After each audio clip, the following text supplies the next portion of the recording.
Okay, so we are going to start chapter 5 today about point and interval estimates. Now you know what an estimate is, right? So you have the population and then you take a sample of a smaller size and you have the parameters related with the population, and these are usually unknown,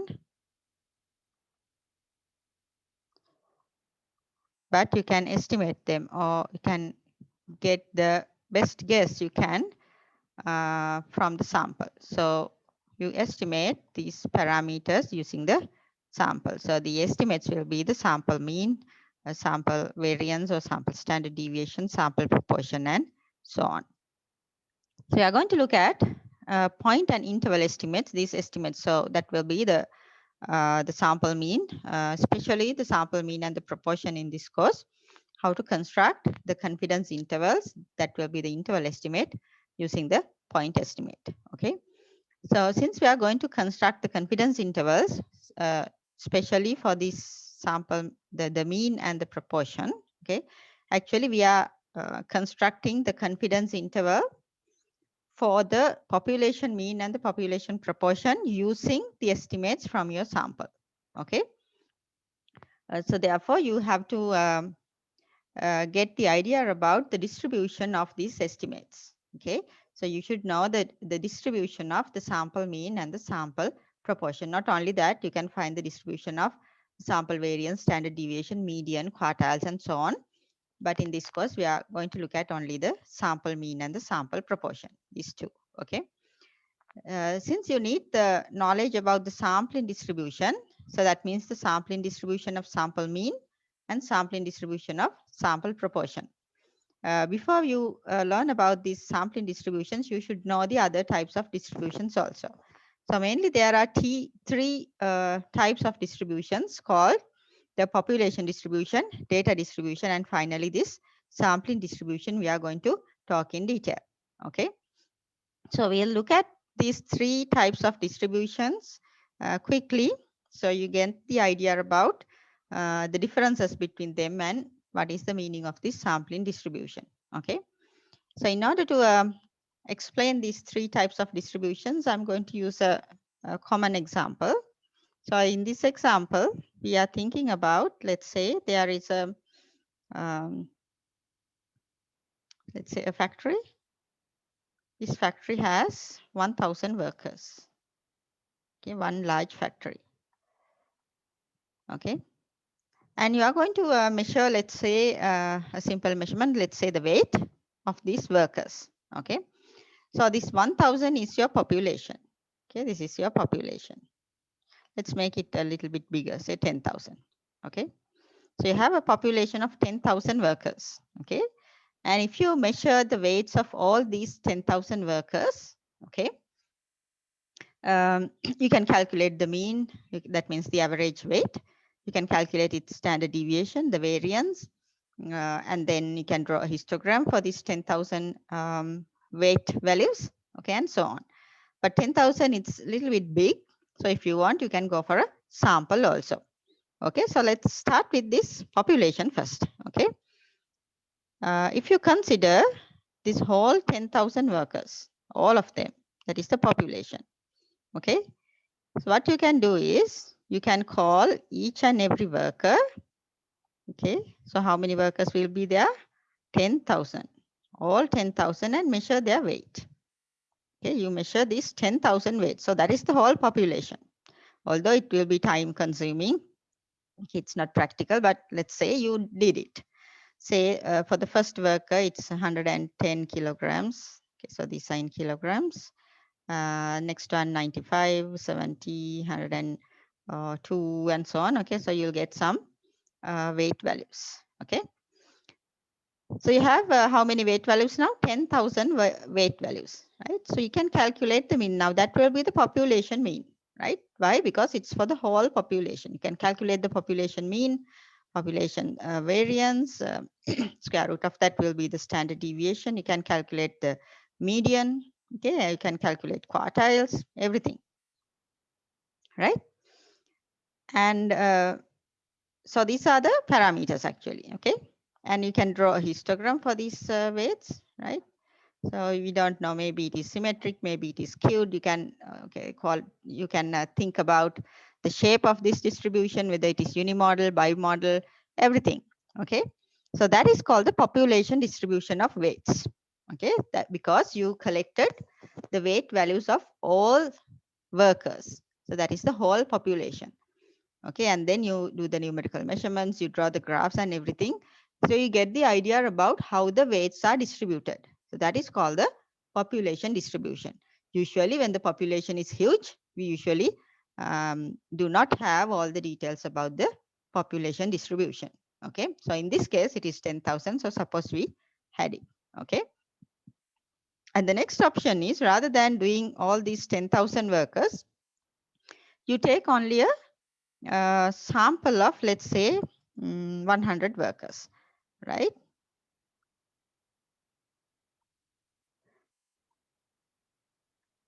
You use a sample of 100 workers, only 100 workers. Okay, this is just an example.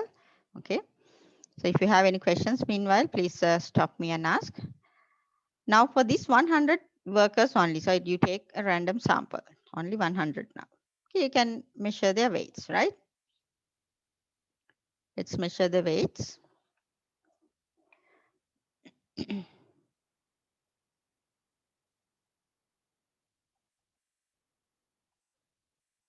Again in kilograms.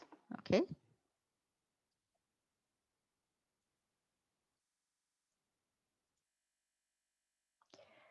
Now what do you think?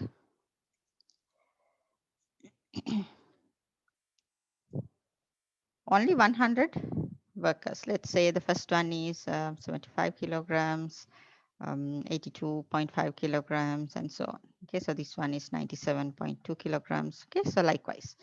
Now for this 100 workers, now for this sample also, you can calculate the sample mean. Now it will be a sample mean and sample standard deviation. Okay, and sample median, quartiles, everything you can calculate. And also you can draw a histogram of weights only for these 100 workers. Okay, maybe it is symmetric, maybe it is skewed, unimodal, bimodal, you can interpret it. Okay, so when you use only a sample and describe the distribution about its the average, the variation, the shape and everything, we call it the data distribution. Okay, so we call it the data distribution. So you have two distributions now, the population distribution and the data distribution. Population distribution is for the whole population. Data distribution is for a one small sample. Okay. Now we move on to the distribution that we are going to look at. That is called the sampling distribution. Now what is it? That is the third one, sampling distribution.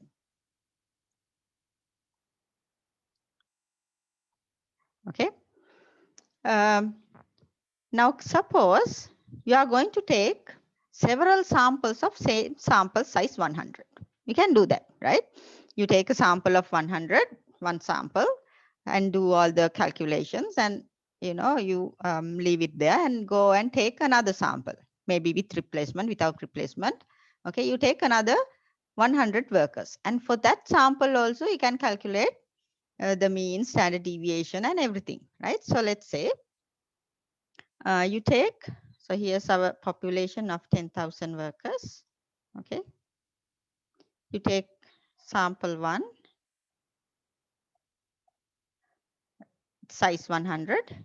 Okay, you say since we are thinking about the weight, let's say your average weight for that sample is x1 bar.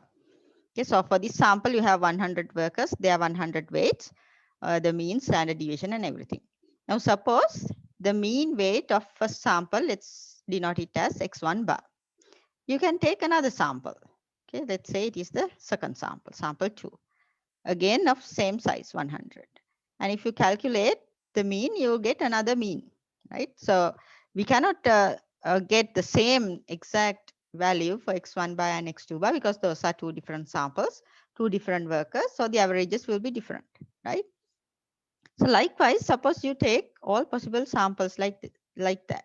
Okay, so let's say this is up to k samples. And for that kth sample also, you can calculate the average weight. So that will be x bar k. Now you have a list of samples. Okay, now see the difference. This is sample 1, 2, 3 up to kth sample. Now look at the previous two distributions. What do you have? You have 1 up to 10,000 workers in the population distribution, and you measure the weights, 10,000 weights. The second one, you have 1 up to 100 workers, and you measure the weights. So you have 100 weights. But now you have something different. Now what do you have? You don't have workers now. You have samples, k number of samples. And what do you have? You have the mean weight for each sample, not the weight like previous two. Now you have the mean weight. So this is the mean weight for the first sample, the average weight for the second sample, the third sample, and the kth one. So they will be different, right? These are different workers in each sample. So the average weights will be different. So you'll end up with k number of different average weights. Now for these weights, what can you do? Like in the previous case, you can find the mean of mean weights. See, now it's mean of mean or average of averages. Okay, mean of mean weight.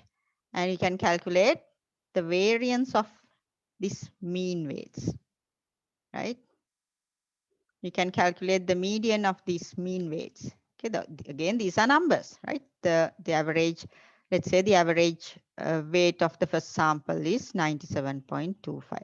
Average weight of the second sample is 101.725, or something like that. Okay, so this one will be 90.23. Okay, so you'll end up with some averages.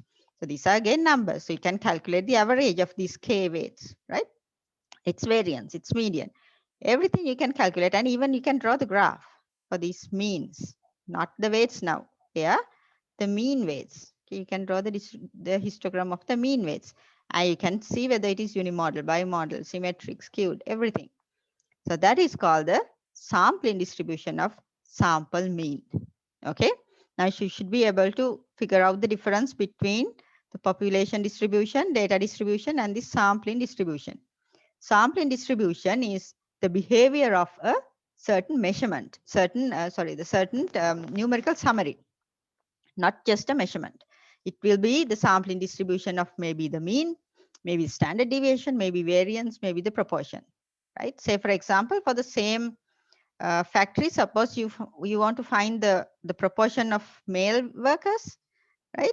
So the population distribution will be the number of male workers out of all 10,000, right? You measure or you note down male or female for all 10,000. That will be the population distribution. Then you can take a sample of 100 workers and find how many males and how many females. That will be the data distribution. And likewise, you can take 100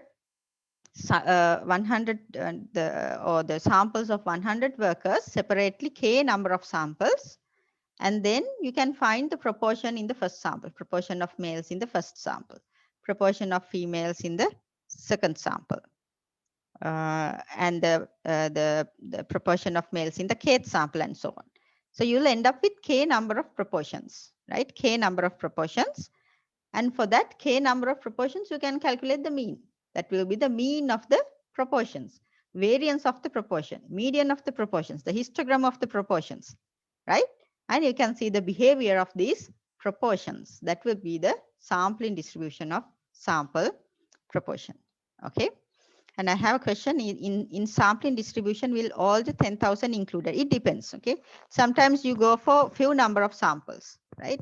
In theory, if you are going to prove it theoretically, you have to take all possible samples of same sample size n, okay? So if you are going to prove it or do a proof for something, then you have to go for all possible samples of sample size n out of the population. You have to decide whether you do with replacement or without replacement. Depending on that, the number will be different. But just to get an idea or to explain it, it doesn't matter. You can go for few number of samples, but they should be same sample size. Okay. So when you take the sample, you consider all 10,000 workers. So you randomly take sample of 100 students. So all these 10,000 will have the same chance of being selected for a certain sample. Okay. So there's no rule saying you have to include all of them somehow at the end. But now if you do it theoretically, you have to, but in an explanation like this, you can go for few samples of same sample size. Okay, right. So likewise, you can do, we are going to learn about the sampling distribution of sample mean, because that will be used in constructing the confidence interval. Okay, and also the sampling distribution of sample proportion. Okay, you can do the variance, standard deviation, median, and everything, but in this course we are only looking at mean and the proportion because they are the widely used ones. Okay, now do you have any questions about these three types and about the sampling distribution? Any questions so far?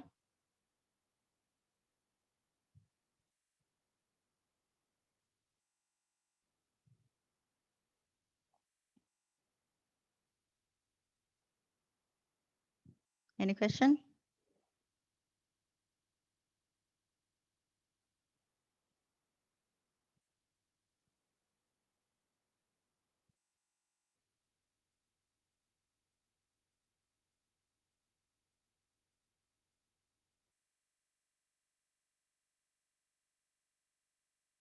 No questions?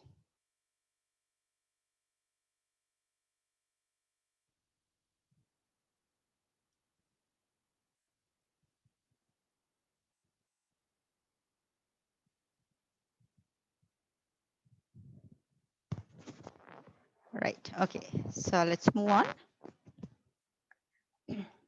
Let's talk about the sampling distribution of sample proportion in detail. Okay. So I'll take another example, right? Or maybe we'll use the same example. So these 10,000 workers. Okay. So you have these 10,000 workers. Now we are going to look at, since in order to find a proportion, you have to have categories. So let's say we are going to find the proportion of a certain gender. Okay, so I have another question, Manisha. Can samples overlap with each other? That means can one person in sample one include in sample two? That happens when you do with replacement. Okay, can you remember with and without replacement? That means you take a sample of 100, okay, and measure everything, and then when you are going to take the second sample, you put the previous 100 workers back to the population and take the second sample. In that case, there can be overlaps. But if you do it without replacement, then you are not going to include that 100 workers again. So you are going to do the second sampling with only 9,900 workers, the rest. Okay. So in those situations, the way you calculate the variances, there is a different, the formulas are different. So when you do simple random sampling with and without replacement, the calculations are different. We are not doing those things in detail here in this course. But if you do sampling with replacement, then one person can be in several samples because you put the workers back to the population when you are going to get the next sample. Okay. But if you are going to do it without replacement, that means you are not going to put those workers back to the population. The second sample will be, and the next will be from whatever the remaining workers. Okay, so that depends. Okay. Right. So back to the sampling distribution of proportion. The 10,000 workers, again, let's say you are going to find the proportion of males or females, let's say. Okay. Right. So here's my population. Right. So n is 10,000. Now suppose you can divide the males and females in the population. We don't know the numbers, let's say. Okay. And how do you find the proportion of males? That will be the number of males in the population divided by the 10,000.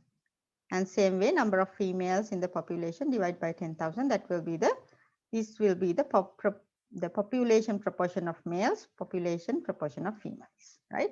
So these are the parameters, but we are going to estimate them using a sample. Let's say this is my sample one. Okay, sample one. So for the sample one, you have, let's say 100 workers, and you found there are just an example, okay, 45 males and the rest females. So what will be the proportion? P hat. Let's say our success is a male. So what is the sample proportion of male workers? That will be 45% or 0.45. That is P1 hat. We take another sample. Okay, so that's sample 2. And you count the number of males and females. Suppose it is 40 to 60. Now what is P2 hat? P2 hat will be 40%. Okay, so likewise, you go for the kth proportion, kth sample. And for that one also you calculate the number of males and number of females. Suppose it was 52 and 48, right? So what is the PK hat? That will be 52%. So likewise, now you have how many proportions? K number of proportions, right? So you have P1 hat, P2 hat, P3 hat up to PK hat. Okay. So these are how many proportions? K number of sample proportions. These are numbers, right? Sample proportion values. Okay. And for this K number of sample proportions, you can find the mean of these sample proportions. How do you find it? How do you find the mean of these sample proportions? You add all these P hat values, I going from 1 to K, and divide it by K. So you get the mean proportion, and you can calculate the standard deviations and everything. Draw the histogram as I mentioned and everything. Okay. So that is called the sampling distribution of sample proportion.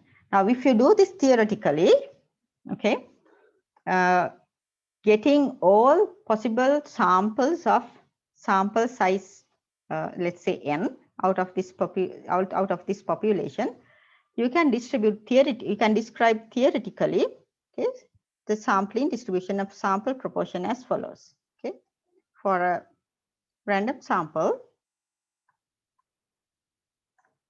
let's say size n,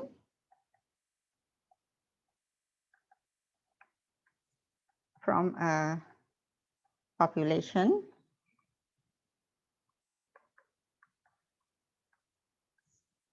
with the population proportion, let's say P. So here we have PM and PF. If you think about males only, let's say PM, okay, P of outcomes in a particular category. So in our case, we looked at males, okay, some category. Then the sampling distribution of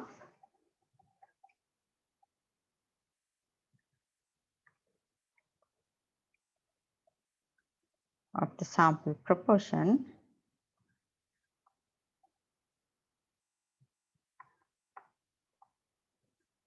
has, this is what we need actually, the mean will be same as the population proportion. This is the theoretical explanation. What is the population proportion? Capital P, see this P. And its standard deviation, usually we call it standard error. Okay, I'll explain that later. That will be P times 1 minus P over N. Actually, this comes from the binomial distribution. Okay. Now, what does that mean? So if you have a population where you know the population proportion of a certain category is capital P, if you take a random sample of size n, the mean of that the sampling distribution of the proportions will be the population proportion P, and its standard deviation will be the square root of P times 1 minus P divided by N. Okay. Now, usually the population proportion P, it's not available, it's unknown. So in that case, we replace it with the estimate. What is the estimate? The sample proportion P hat. Okay, so we'll come to that later. Now look at this standard deviation, okay, or the name standard error. You know the standard deviation, which is the square root of the variance, and you know how to calculate the variance also. Okay, So for data distribution, population distribution, and all other places, we usually use the word standard deviation. Okay. But when it comes to sampling distributions, the standard deviation is named as standard error. It's just a name. Okay. It's just another name for the standard deviation. Usually we do not use the word standard deviation in sampling distributions. Instead of that, we use the name standard error. So just know that it's another name for the same thing used in a different context. Okay, so when it comes to sampling distributions, rather than using the word standard deviation, we call it the the standard error. Okay, so that's it. Let's try an example. Okay. According to previous records, the bank believes that 8% of the people who receive loans will not make payments on time. You take a sample of 600 loaners, find the mean and standard deviation of the sampling distribution of sample proportion who will not make payments on time. Okay, I'll give you a few minutes to read this example. Okay. So what it's asking is find the mean and standard deviation. So this is actually the standard error of sampling distribution of sample proportion.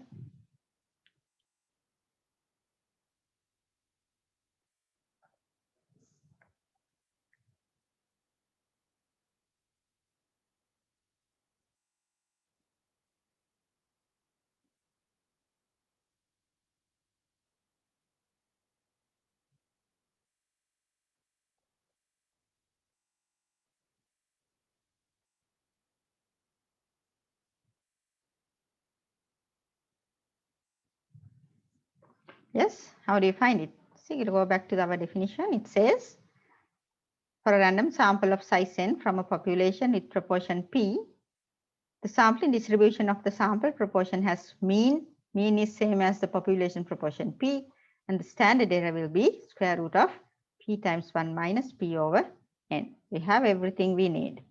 So what is p?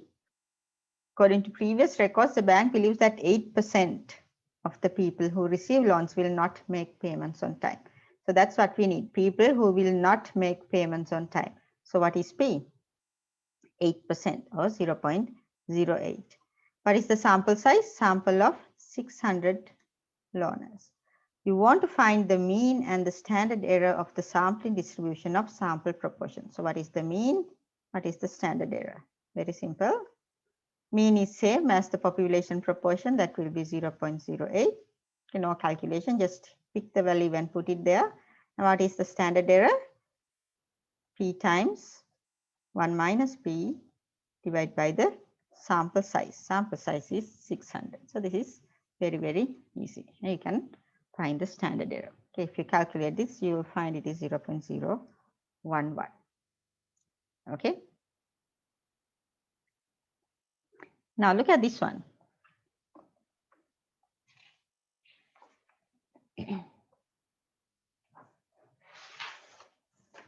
Read the second example.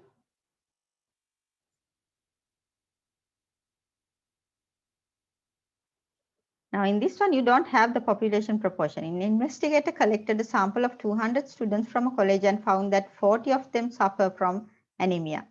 Now in this case, you do not have the population proportion. That means the true value, it's not available. But you can estimate it. What is the estimate? P can be estimated. So we write P hat using the sample. What is the sample? Sample of 200 and out of them 40 suffer from anemia. So how do you find the P hat? 40 out of 200. What is the value?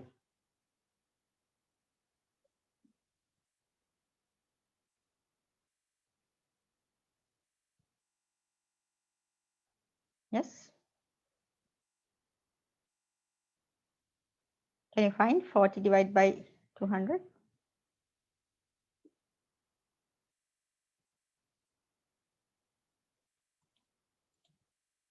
Yes, 0.2.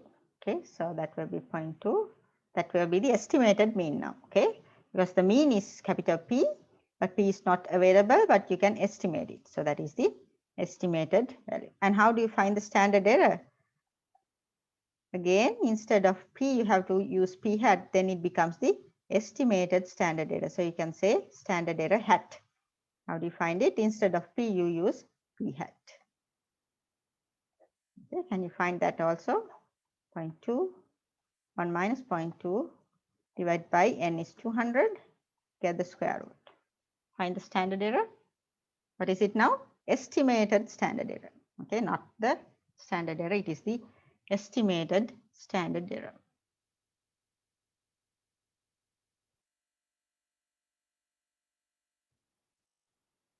You can find the value. Make sure your square root is for the whole thing, okay, even including the 200 at the bottom. 0.028, yes, that's the answer. 0.0282. Okay, so that is how you find the mean and the standard error of sampling distribution of sample proportion, right? Okay, something you can, this is something you should know. This sampling distribution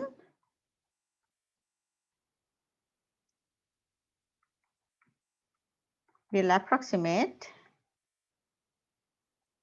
Now, what do you think about the distribution type before we do that? What do you think about the distribution type of this one? You have categories, right? And in this case, you have two categories, male or female. So what kind of a distribution is this? I think I mentioned it earlier. You have learned several distributions.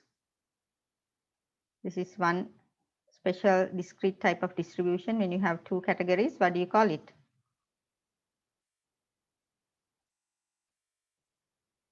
Yeah, that is the Bernoulli. Actually, you have several trials of Bernoulli, so it becomes a binomial distribution. Okay, nice try.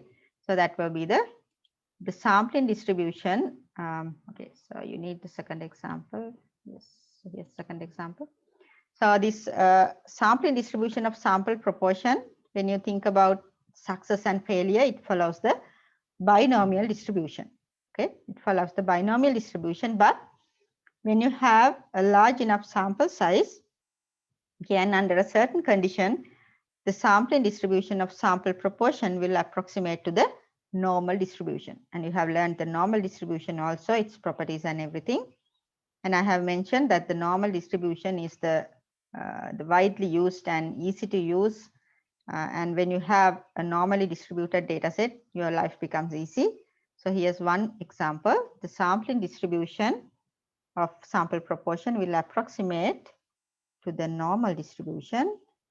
Even the binomial will approximate to the normal distribution if this condition happens. What is the condition? Both n times p and n times 1 minus p are greater than or equal to 5. Okay, usually go for 10, we'll leave it like that, okay? So if both np and n times 1 minus p are greater than or equal to 5, we say the sampling distribution of sample proportion will approximate to the normal distribution. And actually, we are going to use the normal distribution in constructing the confidence intervals. Okay, right. So do you have any questions up to now?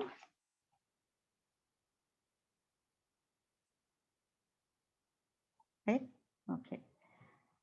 Now let's move on to the sampling distribution of sample mean. Okay. And after that, we'll construct the confidence intervals. Okay. I already explained the sampling distribution of sample mean using that previous example of weights, so you know the idea now. So I'll give the mean and the standard error only. Say again, I'm using RS for a random sample. Okay, random sample of size small n taken from a population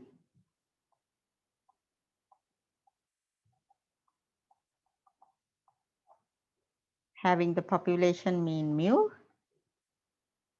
and the standard deviation sigma then the sampling distribution of sample mean. Sampling distribution of sample mean. What is the sample mean? X bar. It has, what is the mean? Mean is same as the population mean, which is mu, and the standard error or standard deviation, as I mentioned, we use the word standard error, that will be sigma divided by square root of n. Okay, so this is what we will be using in confidence intervals. Okay, right. Again, when the population mean is unknown, you can replace it with the estimate, which is x bar, and when sigma is unknown, you can replace it with its estimate, which is the sample standard deviation. Rather than sigma, when sigma is unknown, you can replace it with S. Okay, that is the sample standard deviation, and that will become the estimated standard error. Okay, right. Let's try an example. The average temperature in a city has population distribution with mean mu 80 degrees Fahrenheit and standard deviation sigma 1.5.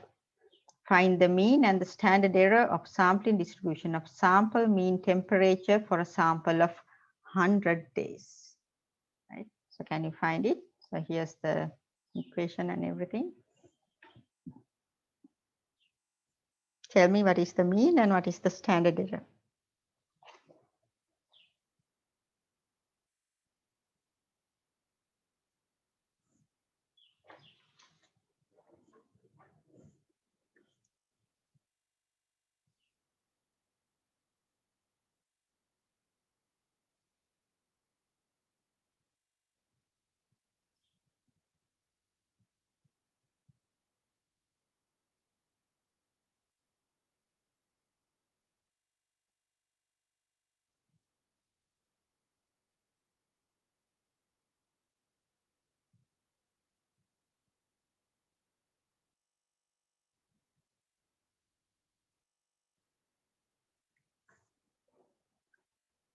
Okay, so what is the mean? Mean is same as the population mean mu. What is it? 80. Yes, and the standard error also you found it. These are degrees Fahrenheit, give the unit also. So what is the standard error? Standard error is sigma over square root of n. That will be 1.5 divided by square root of 100, which is 1.5 over 10. Let's see. Okay, so thanks everybody who gave the answers. So that will be 0.15. Okay. All right. Now we'll forget about these sampling distributions for a while and look at this point and interval estimates. Okay. By looking at the name, you can guess. Okay, so an estimate can be represented in two ways. One is as a point or just one number. An interval is a collection of numbers, right? So a point estimate, I'm using S for estimate. It is just a single number which will be the best guess you can have. Single number which is the best guess for the parameter.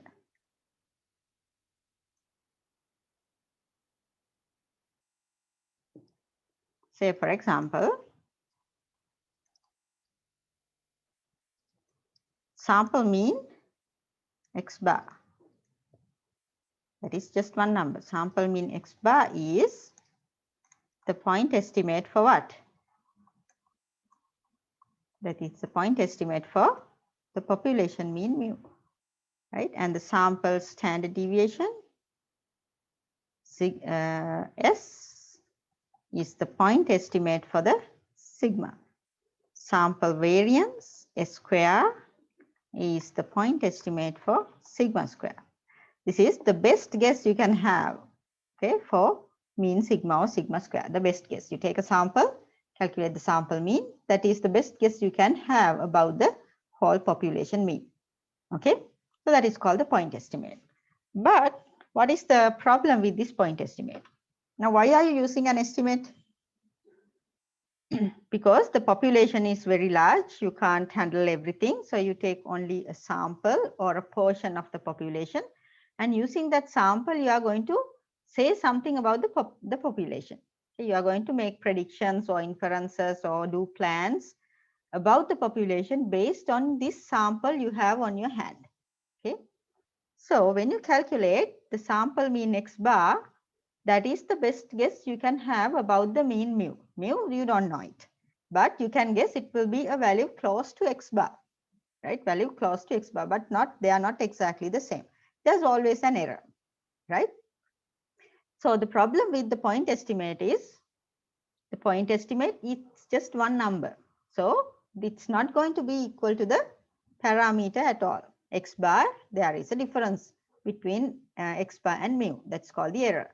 If you calculate the standard deviation from the sample, it is not going to be exactly equal to sigma. There's always an error. So your mu will be actually x bar plus or minus some error, right? And your your sigma is not exactly S, but with some error, right? Now, if you take a very good sample, you can make this error very, very, very small. And that's why I always say you have to, when you take a sample, you have to be very careful that it will be a very good representative of the population. Then this error will go down a lot. Okay, and you can get your estimate will be very, very close to your parameter. Okay, that's a good sample, right? But anyway, when you take a point estimate, there is always an error. Okay, now what is the problem having an error, something like that? Now I'll explain it using another example. Okay, so let's think about a something very practical example. Okay, think about a construction company. You think about a construction. Now suppose you are the owner of a certain construction company. Okay, and suppose this company, you got a job to build a you are building a certain bridge. Okay, so you are building a bridge. Okay, so the authorities, let's say this is a city, so the municipal council or the city council, they wanted to know, so they offered you the job, they wanted to know when you are going to finish this bridge, how long will it take, right? So suppose this, as the owner of the company, you say, okay, I will finish this, I will finish the whole job and hand it over to the council in, let's say, 6 months. Okay, you promise to the council that you are going to finish it in 6 months. So suppose you start in January, so you have to hand it over when? In June. At the, okay, say you started it in 1st January, then you have to give it back on 1st June, right? 6 months. Is it it? Or the 30th of June, right? Okay. 30th of June. So you have to finish it by then and give it back to the council, okay, with everything finished. Now, what is the problem with this one? So you promised, okay, you are going to start the job on 1st of January. You have to hand it over on 30th of June. So what is this number, 30th June? That is your end date. That is the end date. This is just one date. Exactly on that day, you have to hand it over to the city. Okay, now what is the risk in this? What do you think? What is the risk in this one? Giving an estimate of finishing the job exactly on 30th. What is the risk in this estimation? What do you think?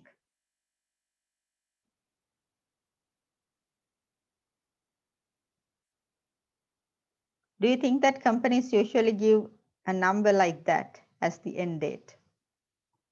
What do you think?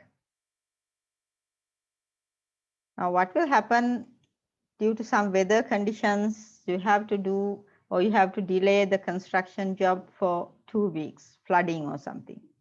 Do you think you will be able to finish by 30th of June? you won't be able to. Suppose there is a strike and you couldn't get the lot of cements on time and it got delayed 1 week. You won't be able to finish on 30th, exactly 30th. But suppose everything went very finely and you were done by 15th of June, then no problem at all. Okay, you have even finished it earlier, so you are good. But the problem is there is always some delays that you cannot control. In such situations, giving one number, so this is your point estimate, one number is going to be a little bit risky. That is because if you cannot finish the job exactly on that day, you will be in trouble, you will be blacklisted. Another construction job will not be given to you by this city. Okay, so the name of the company will be blacklisted. So how do you avoid such things? How do you avoid such things? So rather than giving one end date, you are going to give a collection of date or an interval of date. What do you do? Rather than saying, I'll be finishing it by 6 months, you will say 6 months is what? How many? This is 24 weeks, right? You say, I'll finish in 22 to 26 weeks. What does that mean? You have 1 month of safety, right? You have 1 month of safety. So you are going to finish within 22 weeks up to 26 weeks. So you have up to 26 weeks to finish, but maybe you can finish it within 22 weeks, maybe 23, 24, 5, 6. There are 4 weeks or 1 month of time for you to safeguard any delays. So that is the nice thing about estimates. Rather than giving one guess or one point as your estimate, we always go for an interval. We always go for an interval. That interval contains a range of deadlines. Therefore, the company will be safe at any time during that range of deadlines. They can hand over the bridge to the city. So they are safe about 1 month period. There is a safety about 1 month period. So rather than giving one single date, they give a series of dates. Within any date during that safety period, they can finish the job. So for any delays, anything that can be, they have 1 month to handle these things somehow, right? So that is why we always say a point estimate. This is not good all the time, the point estimate, because it's just a one number. If it is wrong, it is wrong. Right? If it is wrong and there's an error, well, you can't handle it. But if you give a series of estimate or series of values or an interval of values, where this point estimate is somewhere middle, then you will be a little bit safe, because one value within that interval will be the true value. Okay, so therefore we always go for an interval estimate. So did you get the idea about why the importance of an interval estimate rather than a point estimate? This contains interval of numbers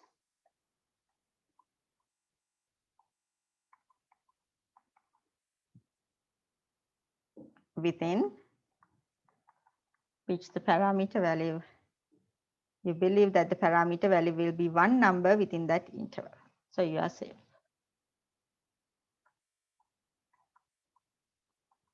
Is believed to fall. Right. Now, how do you get this interval? Right. So we have this, let's go back to this example. So you have 24 weeks. Okay, here's our 24 weeks, let's say. And our interval is 22 weeks up to 26 weeks. So you have 4 weeks period interval, right? So how do you get this 22 and 26 from this 24? Right, 26 here, right? How can you get 26 and 22 from 24? How is this interval calculated? This is our point estimate. And 22 to 26 our interval estimate. How is this interval created? You get 24 and add and subtract 2 weeks. So subtract 2 weeks, you get 22. This is the lower bound of the interval. You get the midpoint 24 and add 2 weeks, you get the upper bound of the interval. So using the 24, your point estimate, by adding and subtracting a certain number, you can get the interval estimate. Okay. So the value that you add and subtract, we call it the margin of error. Okay. Margin of error. So you're learning a lot of new words. Margin of error, or usually MOE. What is the margin of error? The value you add and subtract from the point estimate to get the interval estimate. Okay. So you have the interval estimate. That is, you get the point estimate, add and subtract the margin of error. From that, you get the interval estimate. Now you have the problem, how are we going to find this margin of error? You cannot just add or subtract any number that you want that comes to your mind.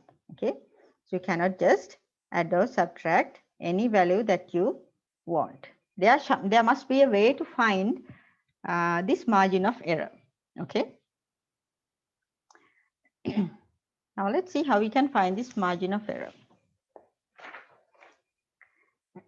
The margin of error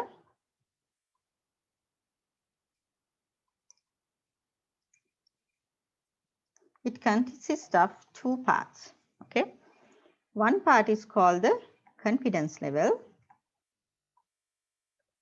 and the other part is called the standard error. This is the standard error you take from the sampling distribution of sample mean or proportion. So that is why we learned the sampling distributions earlier. Okay. The margin of error, that is the value you have to add and subtract the point estimate to get the interval estimate. That margin of error is calculated using two information. The first information is the confidence level. I'll explain it. And the second information is the standard error. So the estimate you are calculating, it can be for the mean, it can be for the proportion. If it is for the mean, you will get the standard error of the sampling distribution of sample mean. If you are constructing the interval estimate for a proportion, you will take the standard error of the sampling distribution of sample proportion and put it in the equation. Okay. Now, what is this confidence level? So when we say confidence, you know the idea, right? How sure you are about. Now, after you complete a certain exam, say exam paper, you say, okay, I'm pretty much sure I'll get an A+ for that. Okay, what is that confidence? You are 100% confidence that I'll get an A+. Okay, so that is your confidence level, or how sure you are. Or you may say about 90% chance that I get an A+. Or someone may say, I have no chance at all, no confidence at all about passing the exam. Right? So that is the confidence level, how sure you are about achieving a certain goal.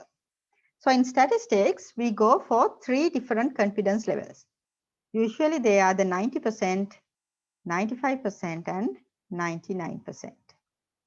And I'm sure you have seen these confidence levels when you read research papers. You can see these things. So let's, I'll explain how these 90%, 95%, and 99% comes. Okay. So when we say I'm 90% sure that the proportion of males in a certain factory is within 49% to 51%. Okay, so here's an example.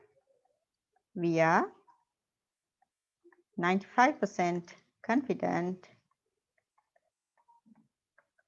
that the proportion of workers,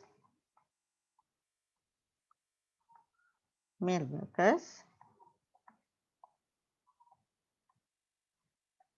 in the factory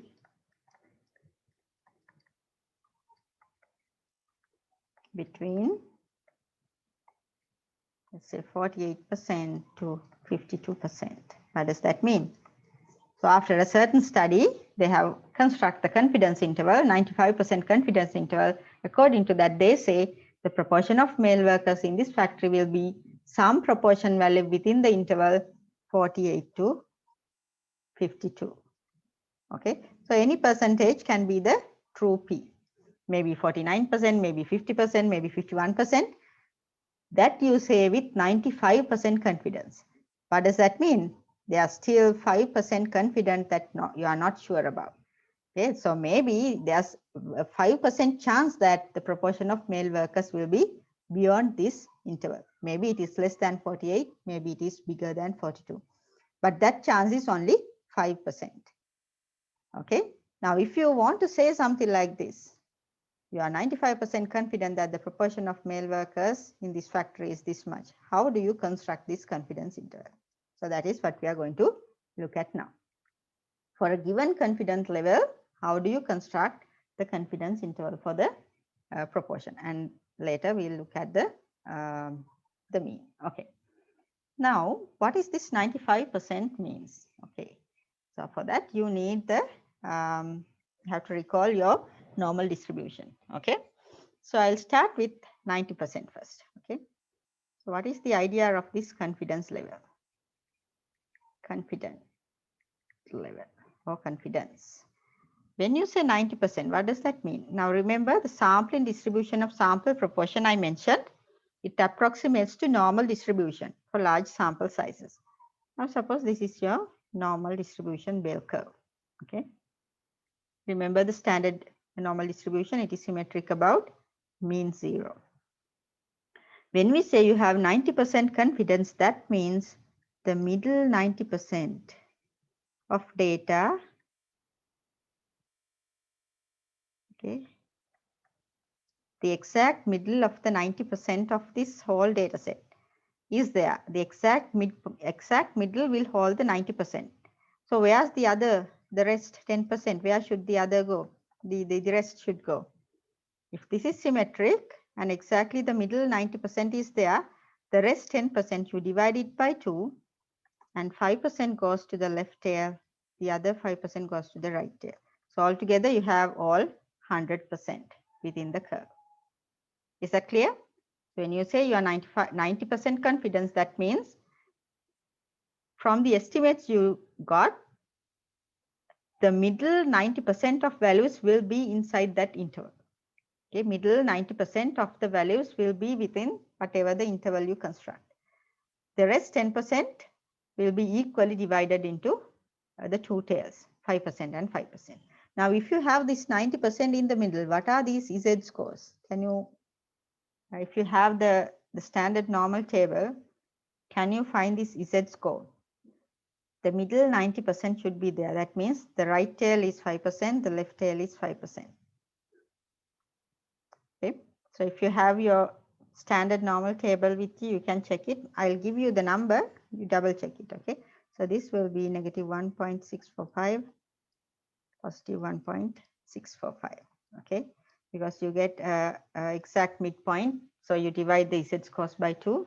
So plus or minus 1.645, within that you have all 90% of data. So when you construct the confidence interval, that means all 90% of data will lie within these Z scores. And I'll show you how to use this information in your confidence interval. Okay. Now, when you calculate the margin of error, the margin of error will be, okay, as I mentioned, it is there are two components. One is the confidence level, other is the standard error. Right? The confidence level, according to the confidence level you choose, this plus or minus Z value. So I'll use Z sigma over 2 because this is this 5 over 2 is alpha. Okay, I'll explain it again later. You multiply this by the standard error. Okay, so this is how you calculate the margin of error. You get the Z score correspond to the given confidence level and you multiply it by the standard error. Now, if you have 90% confidence, the rest 10%, we call it alpha or significant level. significant level. You need this when you do hypothesis testing, so remember these words, okay? If your confidence level is 90%, the rest 10% is called the significant level, alpha. You divide alpha by 2, 5%. So that is why you have this Z score alpha over 2, because it is the, see the left tail value, plus or minus sigma alpha over 2. Okay. So you can find this Z score or this Z value for any confidence level. Now let's try the 95%. So if you have your Z table, you can check it. So when you have 95% confidence, what does that mean?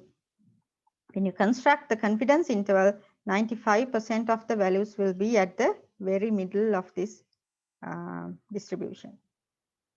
Okay, if 95% is the confidence level, what is alpha? What is the alpha value? When confidence level is 95%, what is the alpha value?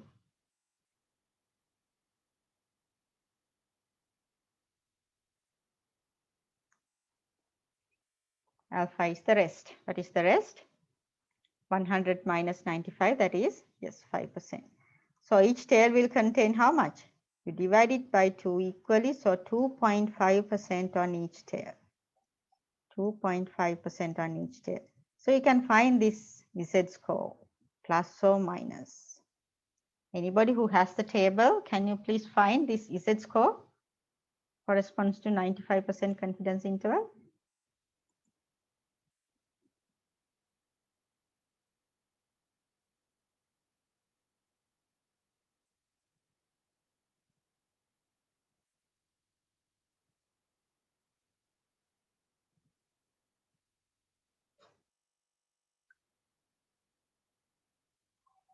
Who has the table with the Z scores?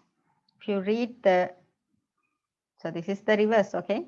You have to find 0.0025 from the table, that probability, and you can find the Z score, the negative and the positive. Anybody who has got it? Okay, I'll give you the value. It will be 1.96. Now double check this, okay? Read the table and find it. So if you are constructing 95% confidence interval, in your margin of error, you use Z score to be 1.96. Okay. From that, you allow, or you make sure that 95% of the time, the estimates you make will be the true value. Okay, but there is 5% of error, but you have 95% confidence about the estimates you make. What is the last one? 99%. 99% confident. That means you are very, very confident.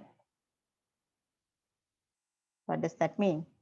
If you take this bell, the very middle of the bell will contain 99% of your estimates. So that means what is alpha? Alpha is 1%. You divide it by 2. Each tail will contain 0.05.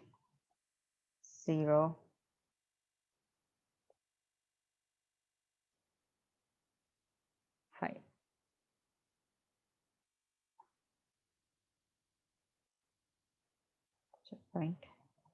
0.005.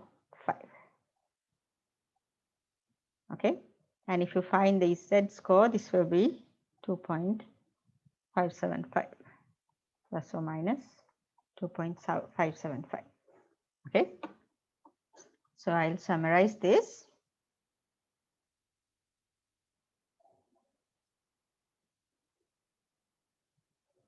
You can, keep this table with you someplace very easily accessible.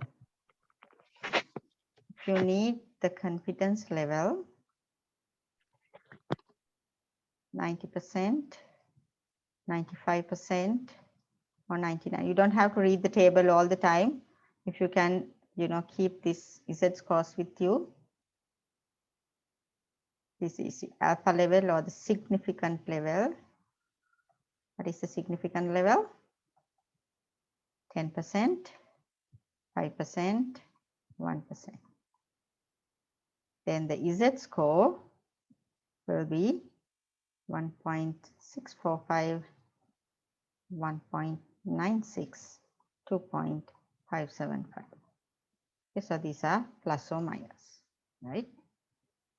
So that is how you get the plus or minus in your margin of error. In your interval estimate, you have point estimate plus or minus margin of error. So this plus or minus comes from the z-score plus or minus. Okay, right. So this table, please keep it with a place very easily accessible. So you don't have to go and look at the z table all the time, right? So now you know that interval estimate is calculated using the point estimate plus or minus margin of error. Margin of error, the point estimate, you can find it from the sample you collect. And then the margin of error will be calculated depending on the confidence level you want, and then the standard error according to the sample you selected. Okay. So the confidence level, it's up to you. Usually in statistics, we go for 95%. That is the common one. Okay, if it is not stated, this is automatically we go for the 95% confidence level. Okay, or sometimes people go for 90% and 99% also. So do you have any questions so far?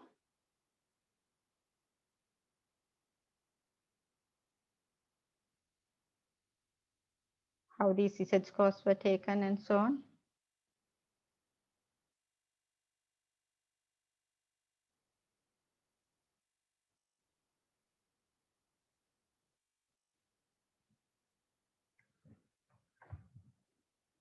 Okay, so shall we go and do the construction of the confidence intervals then, right? So as I mentioned, we are going to do it for two estimates. One is the sample mean, other is the sample proportion. Okay, so we'll start with the proportion, constructing confidence interval for population proportion. Now you have to be very careful with the wording. You are constructing or you are estimating the population proportion. Okay, population proportion using the sample proportion. Your point estimate is the sample proportion, and you are constructing a confidence interval for the population proportion. Okay, right. So now you already know the sampling distribution of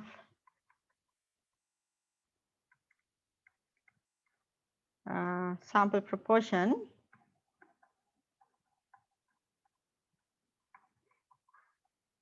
Its mean is the population proportion, and the standard error is what? P, 1 minus P and square root. Okay, so this is the standard error you need when you construct the confidence interval. So how do you construct the interval estimate? Interval estimate is the point estimate plus or minus margin of error. What is the point estimate?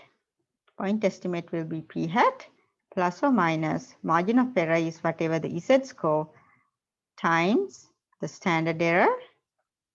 Now what is the standard error? Yes, the standard error.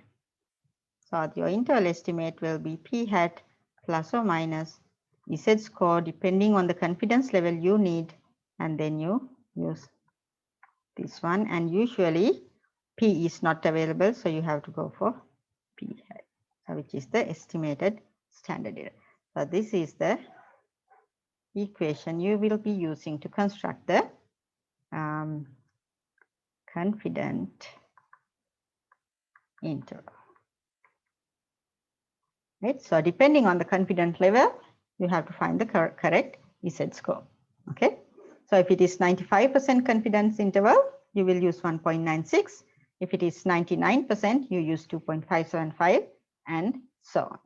Okay. So here's an example. Now you don't have to memorize these equations. Okay. These are usually given to you in exams in a formula sheet. Okay. But know what are the values that you have to use. Right.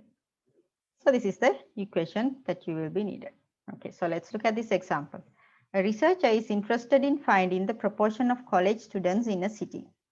He took a sample of 1,154 and found that 518 of them are college students.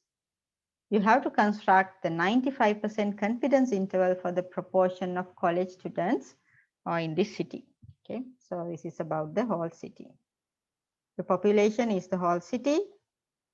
Okay, you want to guess about the proportion of college students in this city. In order to do that, you take only a sample. The sample size is 1154. In that sample, you found only 518 college students. Using that, you are going to construct the confidence interval which will describe the true proportion of college students in this whole city, right? Okay, let's see whether we have everything we need. What do we need to find the confidence interval? The first thing, find the confidence level, it says 95%. So you need 95% confidence interval. So what is the Z score then? What is the Z score? 1.96. So we'll write it like this. What is the sample? You have 1154, right? What else do you need? You have simple n, you have Z, you need p hat. That means you have to calculate the p hat, that is the sample proportion. What is the sample proportion? You have 518 students in the sample of 1154. Can you find this one, p hat?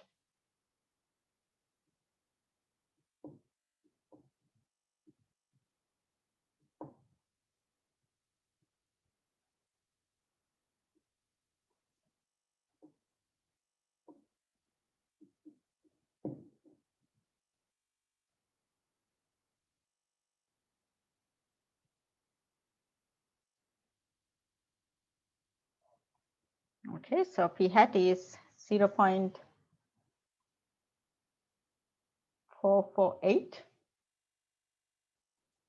Okay, so let's go for 0.448, right? Now can you find the standard error? Estimated standard error. What is the estimated standard error? P hat 1 minus p hat over n square root. Find this value also.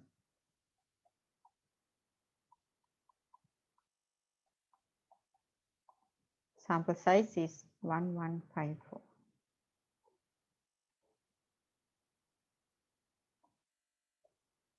After you find the standard error, you have everything you want to construct the confidence interval.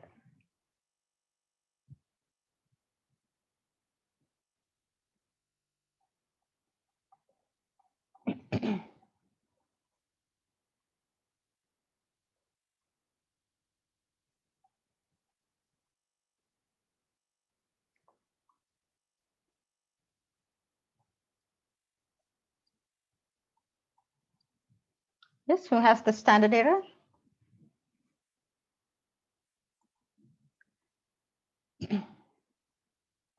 Zero 0.014.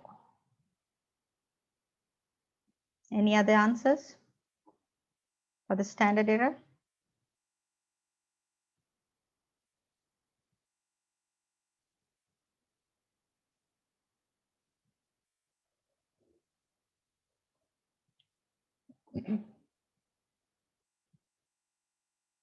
Sadhani, 0.496, what is it? Is it the point estimate or the standard error?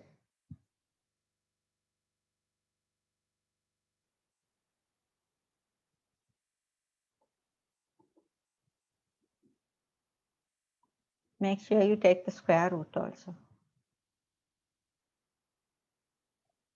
Any other answers for the standard error?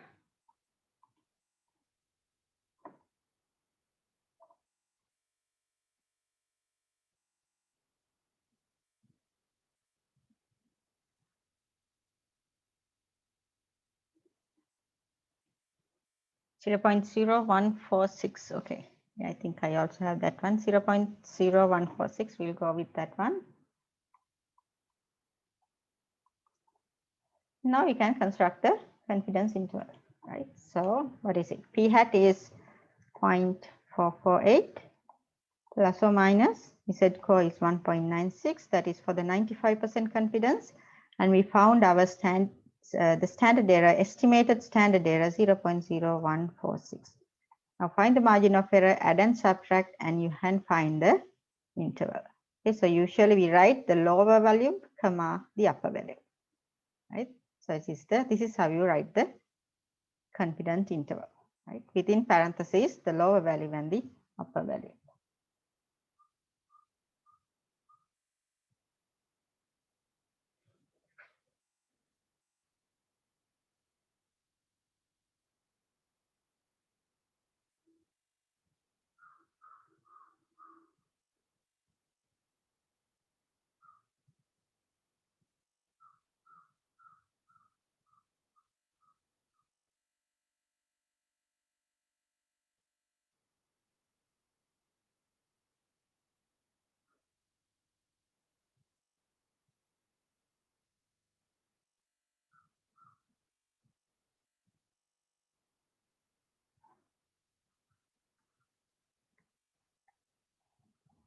So these are the values I got. Check whether you have the same number as mine.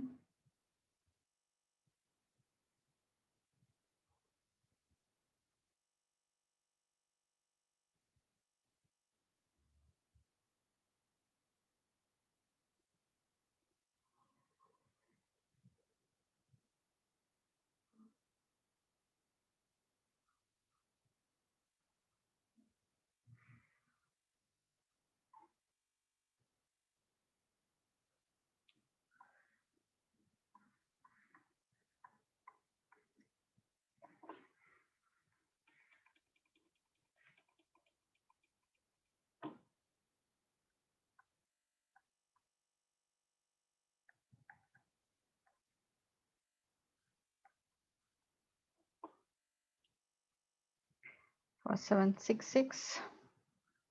Yes, so you have to write the lower one first, okay? Smaller value first, the minus value first, and then the plus value, okay? So these are the values I got. I think you also have the same number, okay?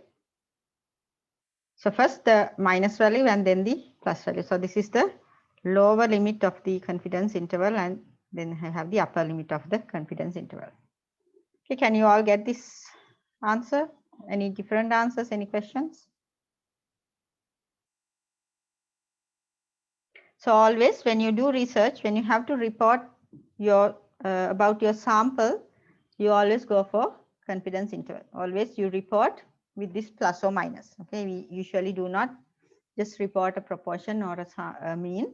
We always report it as a confidence interval or with the margin of error plus or minus. So that gives some details for the reader about your point estimate and how much room that you have for any variation or any error. So always in research, we report the mean or the proportion using the confidence interval as an interval. Okay, so that is why you have to learn this. And if you use the statistical software, these intervals will be automatically calculated for you for whatever the confidence level you want by providing the confidence level and the sample information. The statistical software will construct the interval for you, but you should know how it happens behind the scenes. So that is why we learn these things. Okay. Again, you don't have to memorize the equations. This equation will be given to you in an exam, right? Okay. So is this clear to all of you, the calculation and everything? The final answer. Now, one last thing, you are not going to stop from here. Okay. Always after you construct a confidence interval, you have to interpret it. I always give marks for interpretation, otherwise you will not practice it. So always you have to interpret it. How do you interpret? We have, or you can use the passive voice, we have 95% confidence that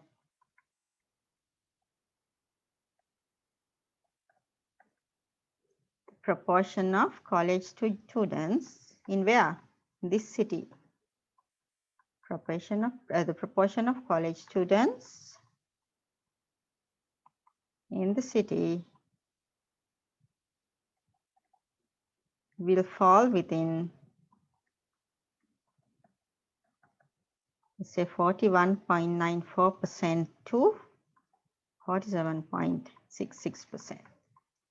Okay, so you believe that with 95% sure the true proportion of college students in this whole city will be some proportion value in between these two numbers.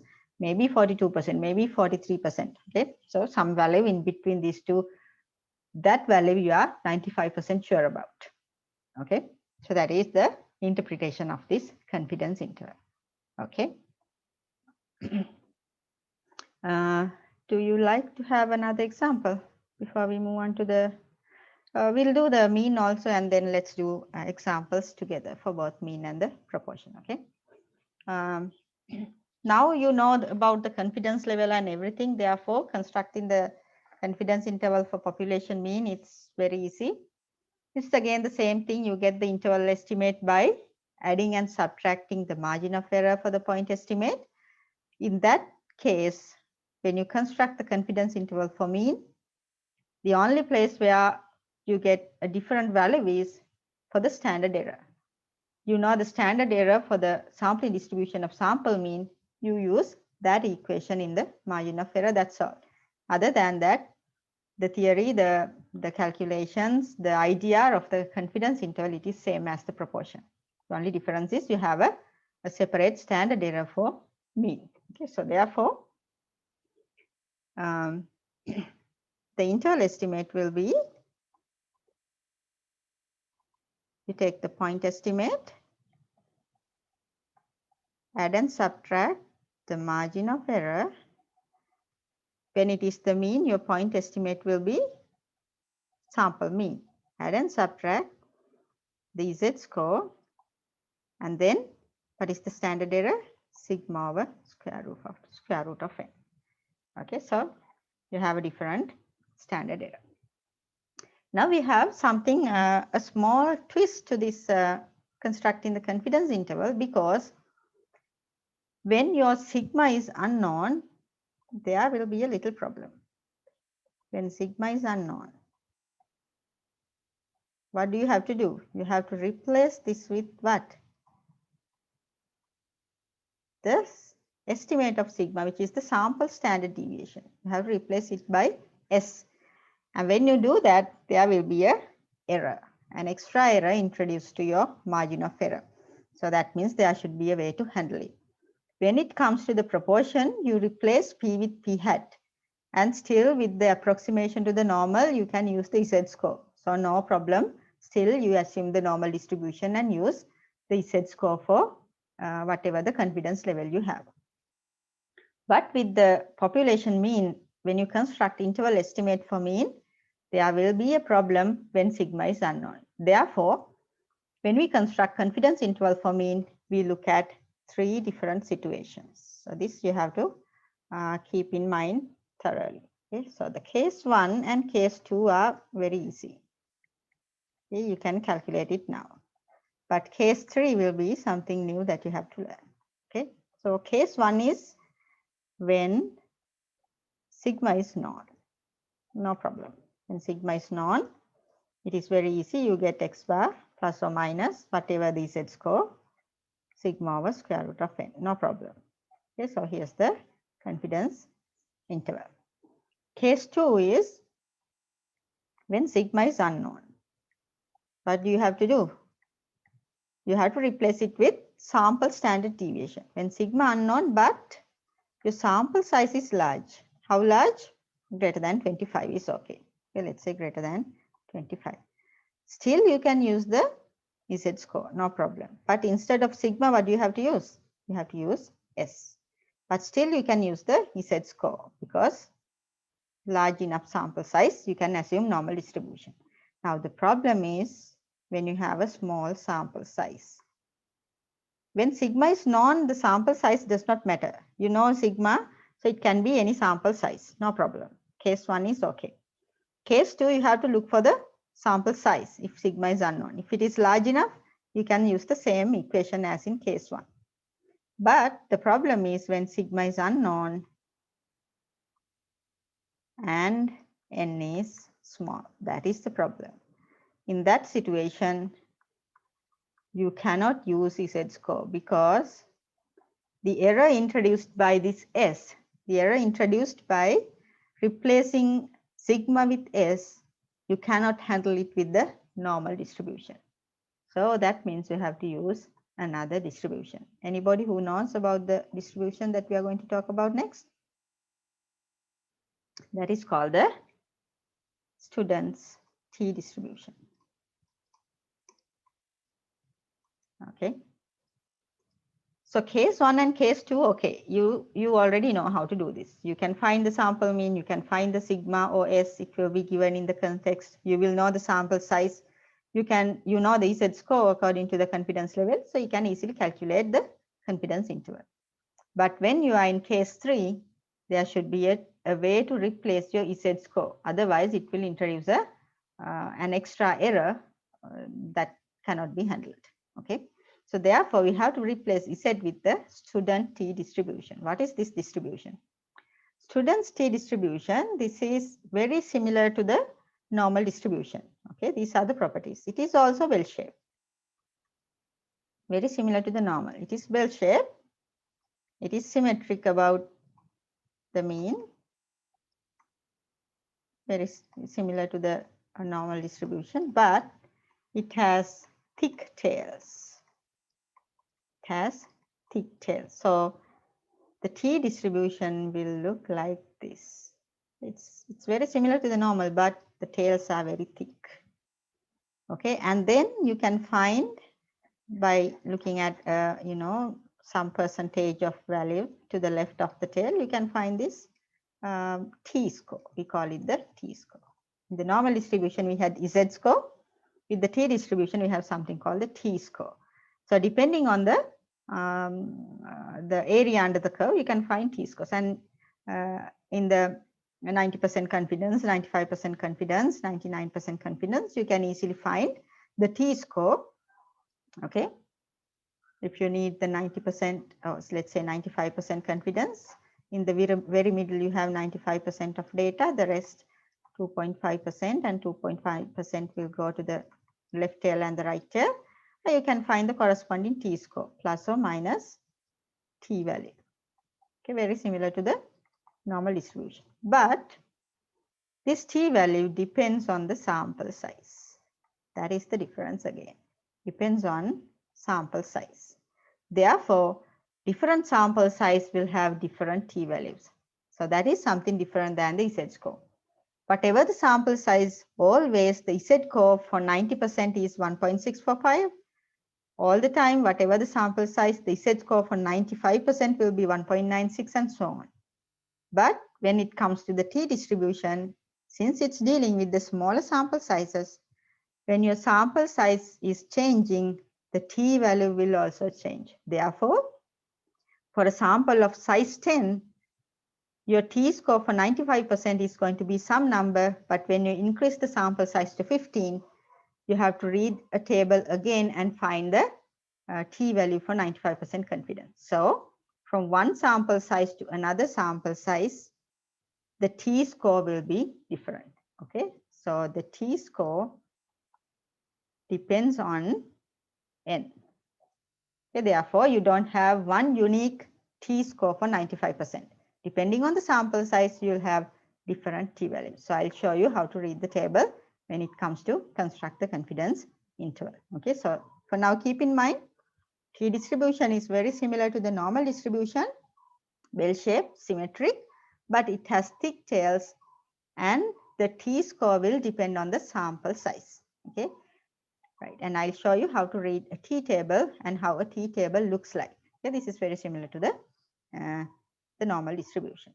Okay, now why do you think it is called the student's t distribution? It's student's distribution. Anybody who has heard about the story about the student t distribution? Okay, if time permits, I will tell you the story. Okay, first we will calculate some confidence intervals. Okay, so here's the first one. Now read this one and tell me whether it is case 1, 2, or 3. Example 5.5. Read carefully and tell me whether this is case 1, 2, or 3.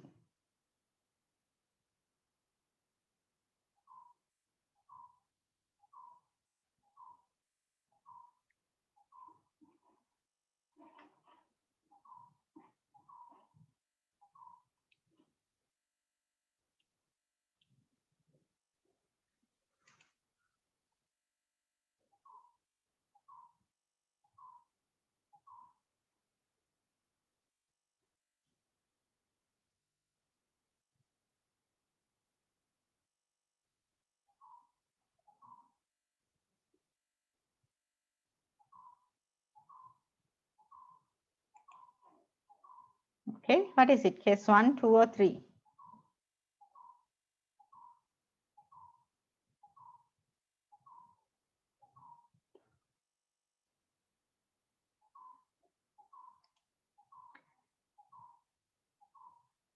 Is it case 3? Try again.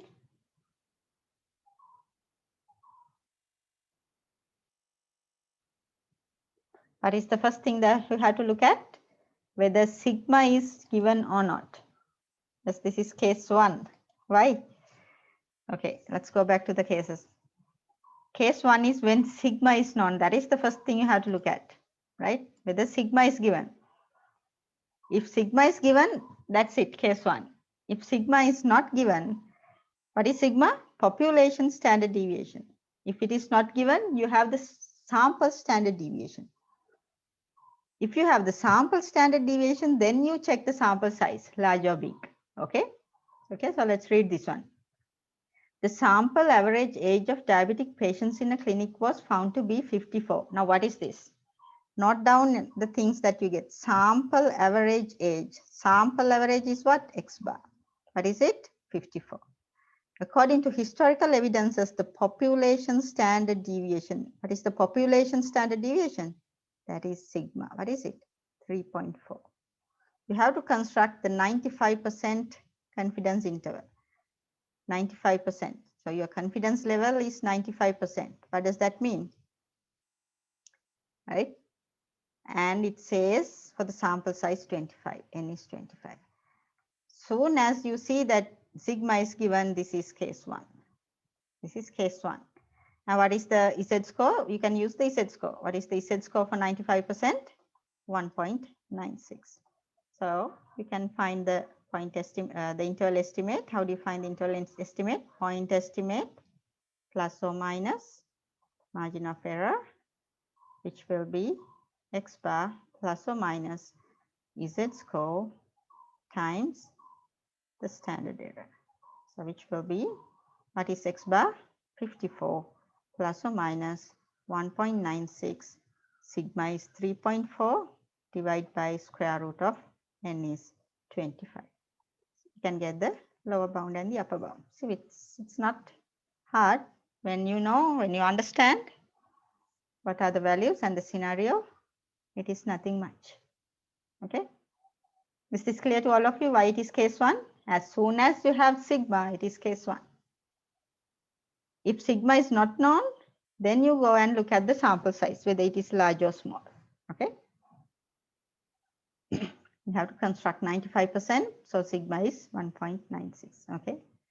Can you find the answer for me? The lower bound and the upper bound. And after you find it, you have to interpret it. We have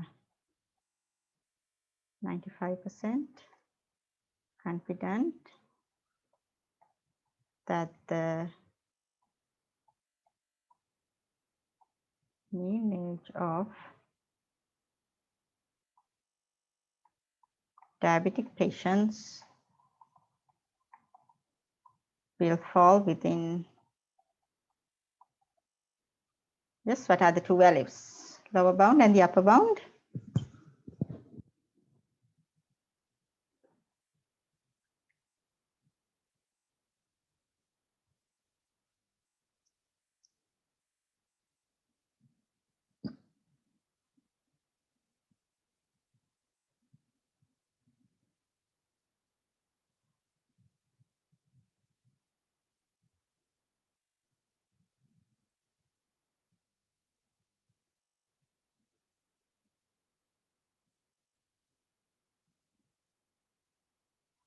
Yes, what is the upper bound and the lower bound? Anybody has the value?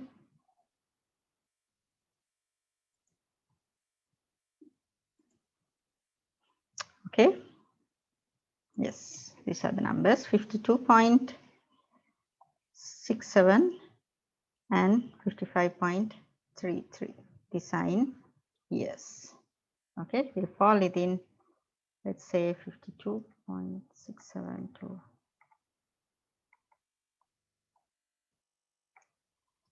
Okay, yeah, thanks for the answers. Yes, you got it. So always interpret it properly. Okay. Now let's move to the next one. In a sample of 100 students, the mean exam score was 76 with standard deviation 5.5. Construct the 99% confidence interval for mean exam score. What is the first thing you have to do? Identify whether this is case 1, case 2, or case 3.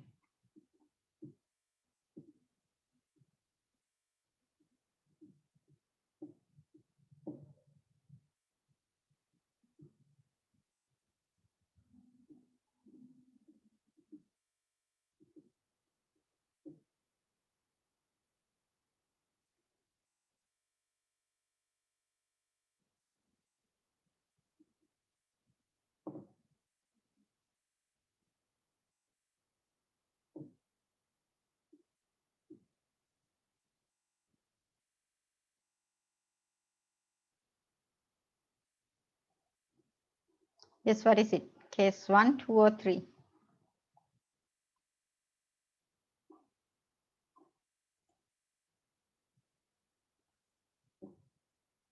You have to read very carefully what it says. In a sample of 100 students. For the sample, you have the mean and the standard deviation. Okay, so the mean and the standard deviation are for the sample, right? So be careful. In a sample of 100 students, the mean exam score was 76 with standard deviation 5.5, right? So X bar is 76 and S is 5.7. It's not saying the population standard deviation. It's for the sample of 100. So N is 100. Now sigma is not known. You go and look at the sample size. 100 is greater than 25. So this becomes the second case. Large enough sample size, right? So it is case 2. Okay. Your standard deviation, it's not the population standard deviation. It is the standard deviation for the sample. So it says in a sample of 100 students, this is the mean, this is the standard deviation. So these are the sample values, X bar and S, right? So you don't know sigma. What you know is only the sample standard deviation. So you look at the sample size. It is 100, large enough. So it is case 2. Still you can use Z score. Your confidence level is 99%, which means what is the Z score? Plus or minus 2.575. Right? Now can you do the construct the confidence interval? X bar plus or minus Z score times S over square root of n. X bar is 76 plus or minus 2.575. S is 5.5 divided by square root of 100. So you get the confidence interval.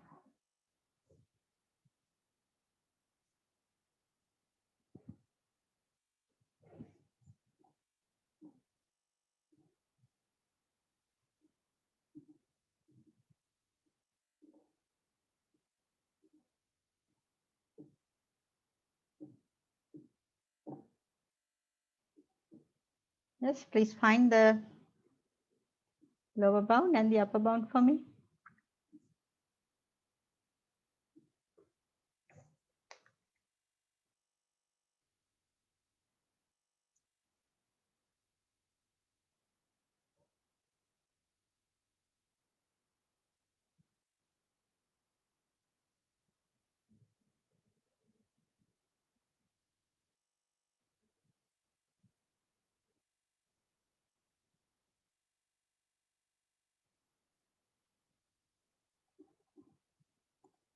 Okay, so we get the answer 74.58. Yes, that's what I got.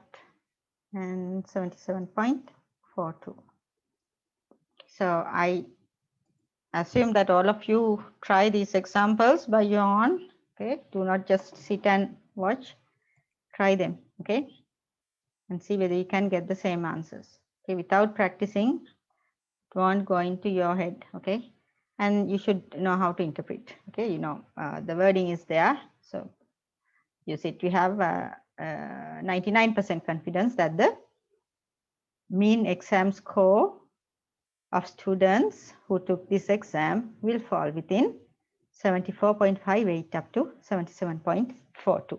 Okay, so you have to interpret. Always interpret after you calculate a confidence interval, otherwise you won't get full marks. Okay. Here's the last one. Now you can guess it will be the third case, right? In a random sample of 15 athletes, now it's a small number. Mean height was 67.009 with the standard deviation 4.462. Construct a 95% confidence interval for the mean height of all athletes in this campus. Okay, so you know a sample of 15.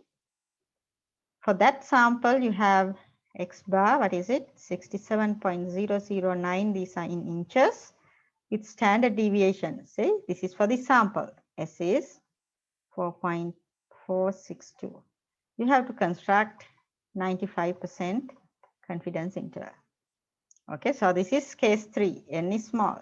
So this is case 3, that means you have to find the t-score. How do you find the t-score? So I'll show you the t-table. Here's the t-table.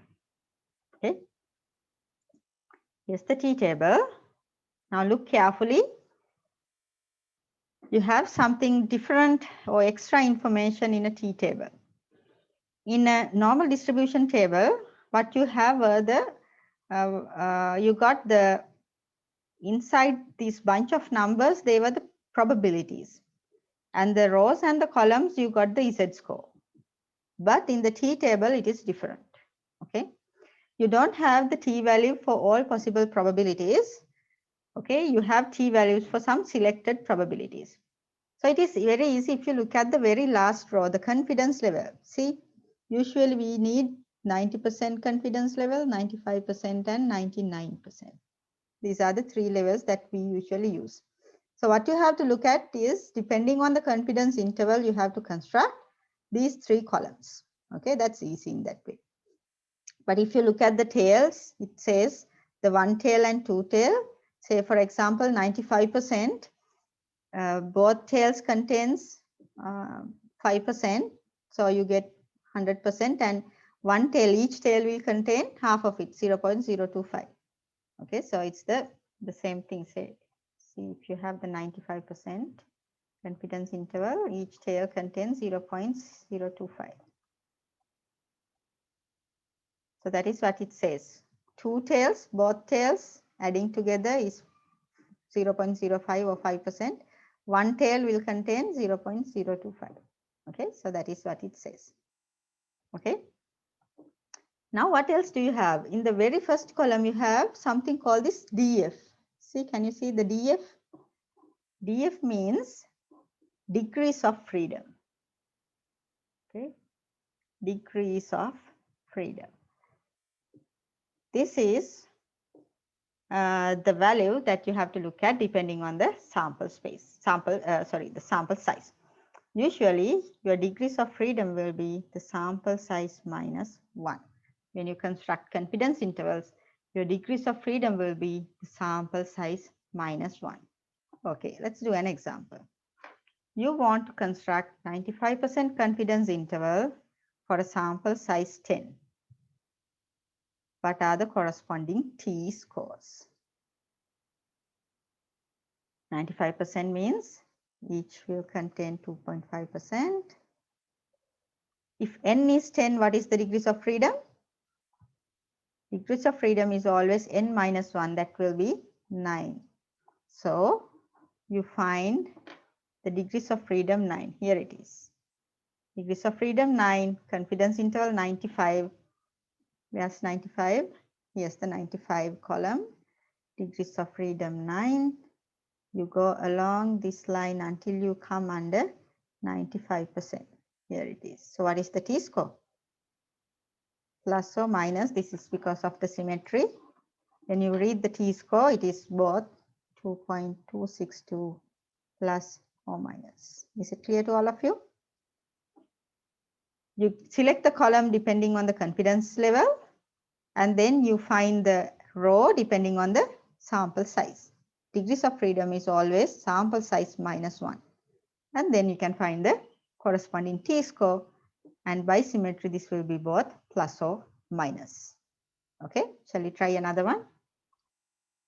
Tell me what will be the t-score if you need 99% confidence with sample size 15.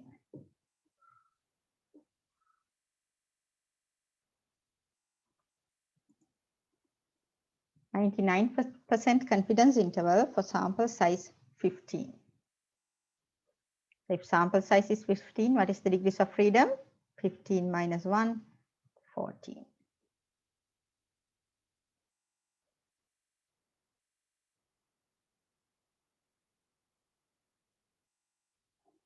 Yes, I got one answer. Okay, thanks, Nuan. Yes, correct. Right. I will wait for a few more answers.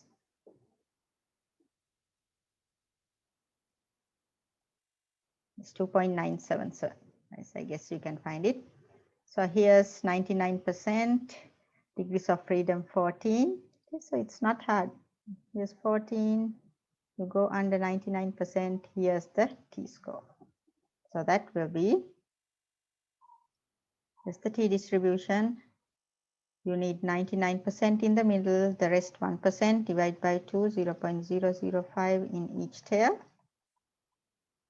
The t-score will be plus or minus 2.977. Okay, so that is the value you have to put in your margin of error when you construct the confidence interval. I guess that is understood now, right? Okay, shall we do the example then? Okay. So in this one, we have everything. What we need is now the t-score. 95% confidence interval, sample size 15. Can you find it for me? 95% confidence interval, sample size, see, 15. Find the t-score.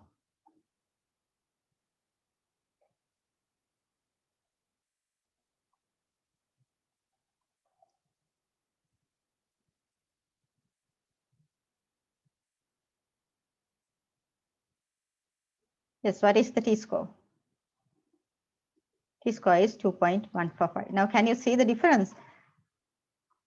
Although it is 95% confidence, when the sample size is 10, you have a different t-score. And see, depending on the sample size, your t-score will be different, right? So that's why we need the t-distribution. When your sample size is small, your z-score will not, the z-score cannot handle that error, right? So you have to go for this t-distribution. Yes, the answer is 2.145. Let's use it in our equation. X bar plus or minus t now with the degrees of freedom. This is how you write it with the estimated standard error.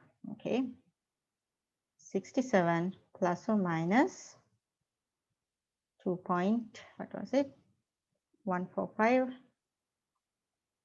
What is the standard error?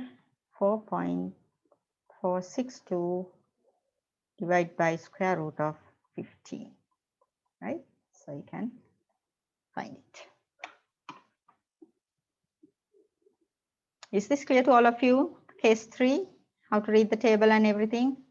If you want me to repeat reading the table and these equations, please let me know.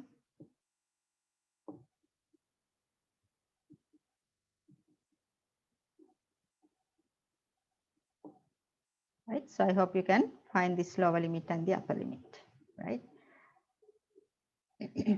Now I want to show you something else.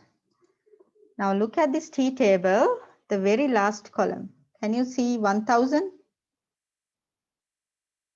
And then when your degrees of freedom increases, look at the t-score. What do you see? For 90%, it's 1.646. For 95%, it's 1.962. For 99%, it's 2.581. What does that mean? When n is going up, when n is going to infinity, the t distribution will become what? The z distribution or the normal distribution. So even the t distribution approximates to normal when you have large samples. Okay, so that is why we use the second case. When you do not know sigma, still if your sample size is large, if you read the t table for very large sample sizes, they will approximate to the z-score. They will be very close to the z-score, see? So therefore, you can use the z-score rather than the t-score. But when sample sizes are small, you have to use the T distribution. Okay. Right. So until you find this answer, we have 4 minutes. May I tell you the story about the T distribution, student T distribution?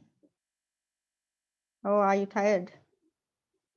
Would you like to hear a story or shall we finish for today? Sorry.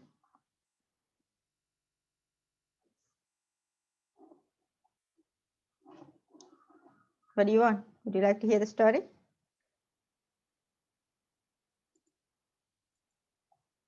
Okay.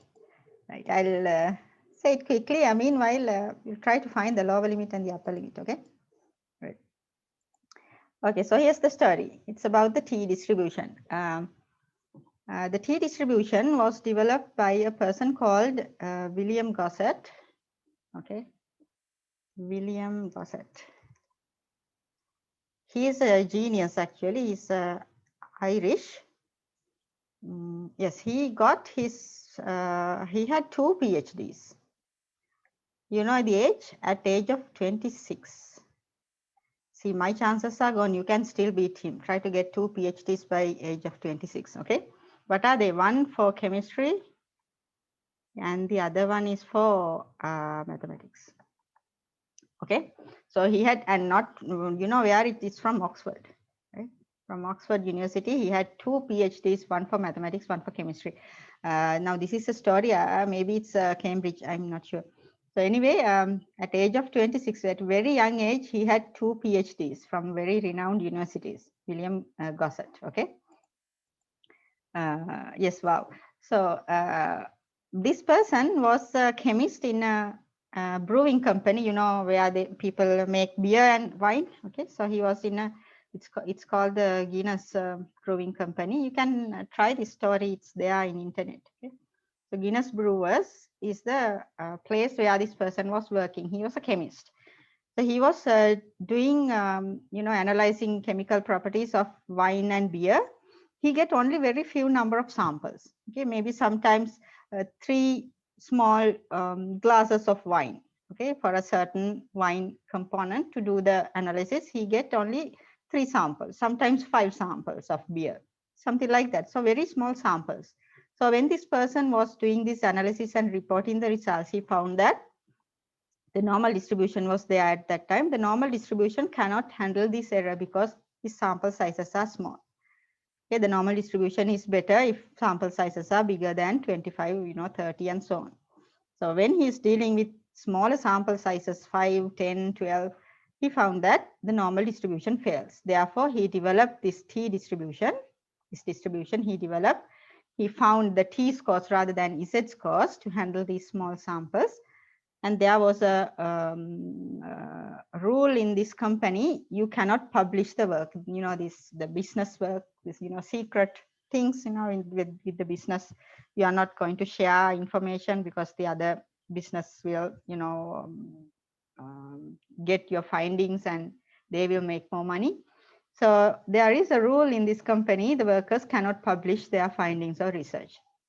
But William Gossett wanted to publish it somehow because it's a very nice finding, right? It's very useful.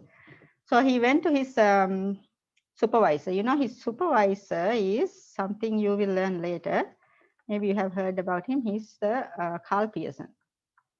Carl Pearson is another mathematician and statistician. He's the one who developed the idea about the correlation coefficient. Pearson's correlation coefficient. We'll learn it when it comes to categorical data analysis, and I'll show you. I'll explain the correlation. Okay. Okay, so you found the answer meanwhile, thanks. So Carl Pearson was the supervisor. So Gossett went to Pearson and told him, so I found this nice distribution, I want to publish it. Now the problem is you can't use the name, right? So Carl Pearson said, okay. Pearson had his own journal, the Biometrica journal. You may have heard about it, the Biometrica journal. So Carl Pearson said, we can publish it here. The Gossett cannot use his name because he's the student of Pearson. Pearson is the editor of the journal, so he used the name student under this publication, the research article, he used the name student. So this was published under this anonymous name student. So everybody used this distribution because the name of the finder it's not there. People use the anonymous name student. So it was used, or it was named as the students distribution because that's the name appeared in the journal. So until the Gossett passed away, nobody knew that Gossett was the person who developed this T distribution. So anyway, until now, we still use the word students T distribution. Okay, so that's the story. So I took 1 minute of your time anyway. So this is the answer. I hope you can find it. And there's, yes, I got another 44.53 from, let's see. Maybe there are some rounding errors, double check them.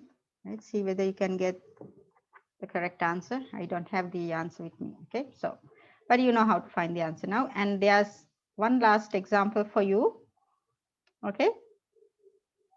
Try to read the T-table and construct confidence interval for these three measurements, SBP, DBP, and TSC levels. The information are given, the sample sizes, X bar and S are given. So please try to do this example by yourself and construct the confidence interval. Okay, we'll look at the answers next time. Okay, any questions so far?